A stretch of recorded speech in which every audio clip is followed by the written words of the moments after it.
Il y a 5 ans, on rencontrait Adèle et Marceau pour évoquer avec eux leurs attentes, leurs doutes, leurs peurs, leurs rêves.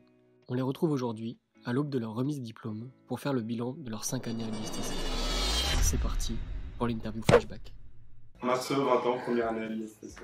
Adèle, 19 ans, première année à l'ISTC. Comment s'est passée votre arrivée à l'ISTC ?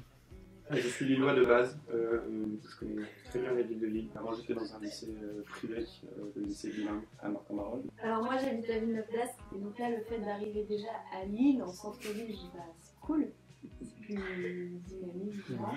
Qu'est-ce que vous attendez de l'ISTC ? J'attends beaucoup de notions, des choses que je ne sais pas encore sur tous les métiers de la communication. Et pas que, parce que l'ISTC c'est une école très générale, beaucoup de choses.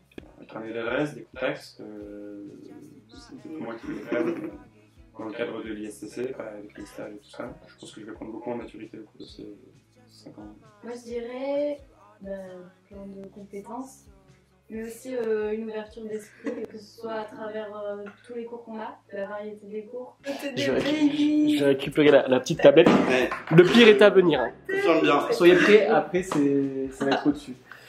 Donc, commençons les questions.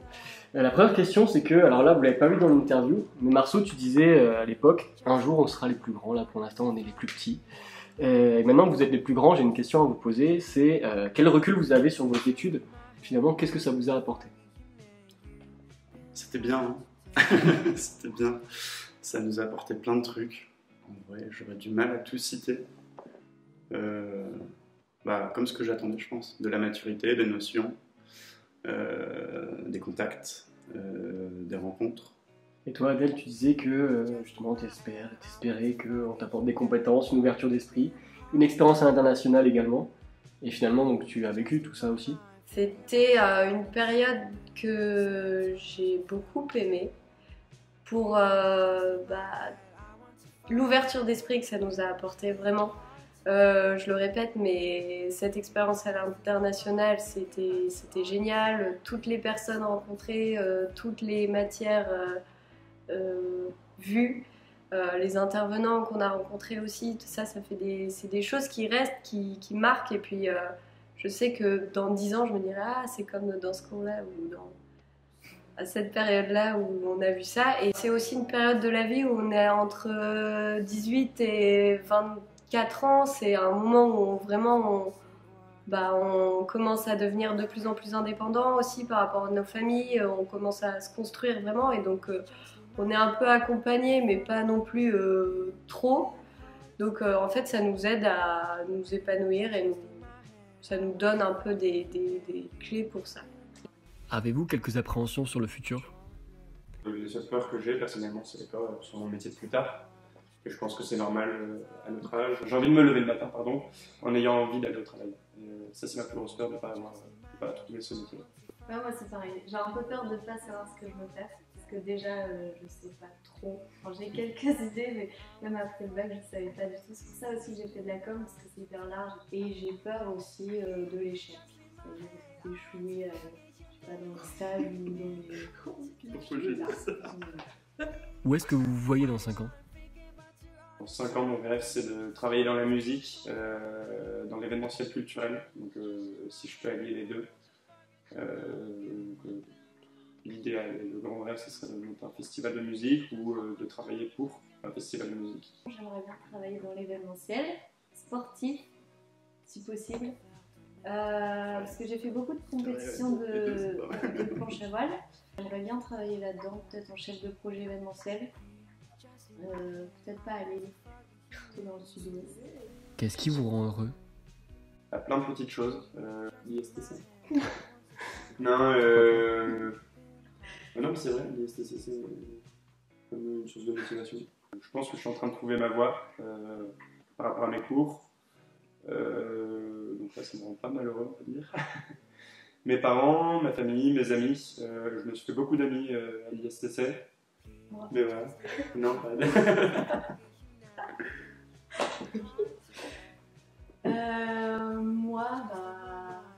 moi, c'est mon entourage. Je peux dire déjà l'école. J'aime bien l'ISTC, les gens, les amis que j'ai ici, ma famille. parce que j'habite toujours chez moi, du coup je suis avec eux au quotidien et mes amis que j'ai gardés. Alors Marceau, donc, est-ce que tu te lèves maintenant le matin en ayant envie d'aller au travail, comme tu le disais? Ouais, et même plus, j'ai pas l'impression d'aller au travail. Donc ouais, c'est cool. C'est cool. Je travaille pas dans la musique. J'ai monté en festival, mais c'est plus mon rêve. Maintenant, je travaille dans la production audiovisuelle, dans une agence de publicité qui s'appelle Ores. Et j'adore. Du coup, je fais de la production, donc c'est ce que je faisais dans le festival de musique, sauf que là, je le fais pour la publicité. Et voilà, donc en fait, c'est le même métier, mais dans un domaine et secteur différent. Donc voilà, j'ai toujours en tête la musique, toujours en tête la publicité. Et en fait, je me rends compte que ce qui m'anime aujourd'hui, c'est la production, donc l'organisation et tout ça. Je me sens hyper bien là aujourd'hui où je suis. L'entreprise dans laquelle je travaille, je l'adore. Ça s'appelle InEmotion, c'est à Annecy. Les missions que j'ai, je les adore aussi. C'est hyper varié. Je fais de la relation presse, relations médias, un peu d'événementiel, enfin pas mal d'événementiel, de la création de contenu. Donc je suis aussi amenée à travailler sur des tournages et à en organiser. La création de contenu rédactionnel aussi, donc ça j'aime bien, je touche un peu à tout.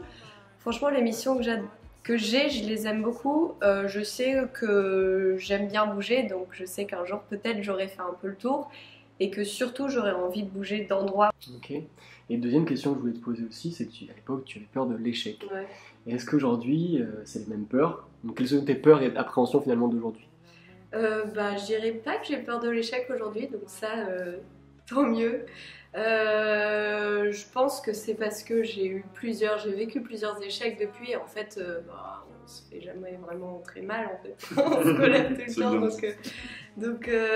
Et puis en fait, finalement, un échec, ça peut nous amener sur plein de trucs. Par exemple, quand je cherchais une alternance, j'ai rencontré plein d'échecs.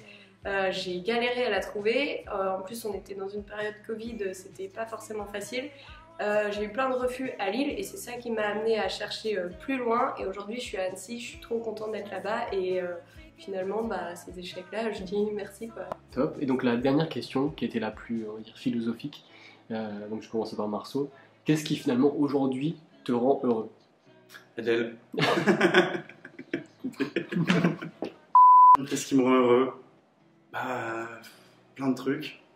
Mon entourage, mon taf. Savoir que je sais pas forcément où je vais. Je sais que je vais faire plein de trucs et je sais que j'ai tout le temps devant moi pour les faire.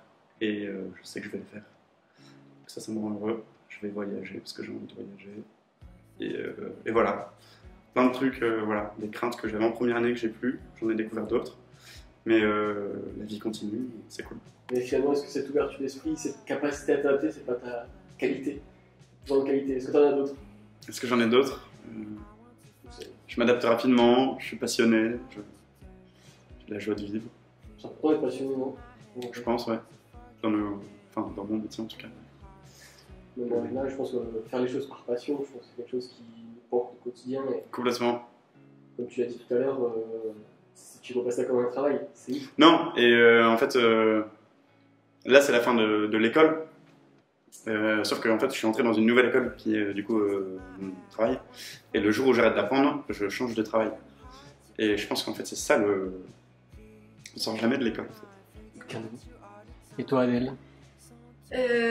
Moi, c'est de voir là que déjà dans la petite vidéo de là où j'étais il y a 5 ans, ça colle à peu près à là où je me voyais dans 5 ans. Aujourd'hui, je suis pas à Lille, je suis à Annecy, je suis hyper contente.